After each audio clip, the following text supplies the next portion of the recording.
America இதுக்குள்ள நுழைஞ்சாலும் நாங்க தாக்குவோம்னு Iran சொல்றாங்க.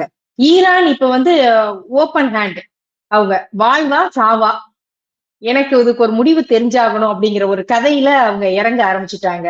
அப்ப நெக்ஸ்ட் அப்படிங்கும் போது எப்படி போவதற்கு வாய்ப்புகள் அதிகம் இருக்கிறது? உண்மைதான். இப்ப என்னென்று சொன்னால் வாஷிங்டன் போஸ்டின் தகவல்களின் அடிப்படையில் இஸ்ரேலிடம் இருக்கின்ற ஏவுகணை எதிர்ப்பு ஏவுகணை இன்னும் ஒரு 10 நாளைக்குத்தான் தாக்கு பிடிக்க முடியும் என்று கூறப்படுகிறது. அடுத்ததாக நீங்கள் பார்த்தீர்கள் என்று சொன்னால் இப்போ உக்ரைனை கைவிட்டு விட்டார்கள். எல்லா ஆயுத பலத்தையும் இஸ்ரேலுக்கு வழங்க வேண்டிய நிலை இருக்கின்றது.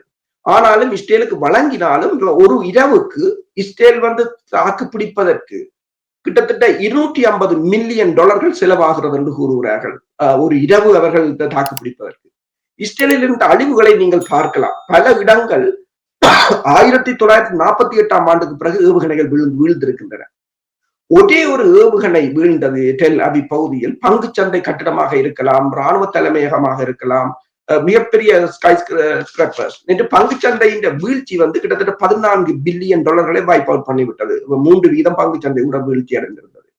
அப்ப இது சாதாரணமாக ஈரான் அடித்தது படைத்துறை தலைமையகங்கள், மற்றது பைனான்சியல் மார்க்கெட். ஆனால் பிரச்சனை என்னன்னு சொன்னால் இஸ்ரேலிடமும் அணு உலைகள் இருக்கின்றன.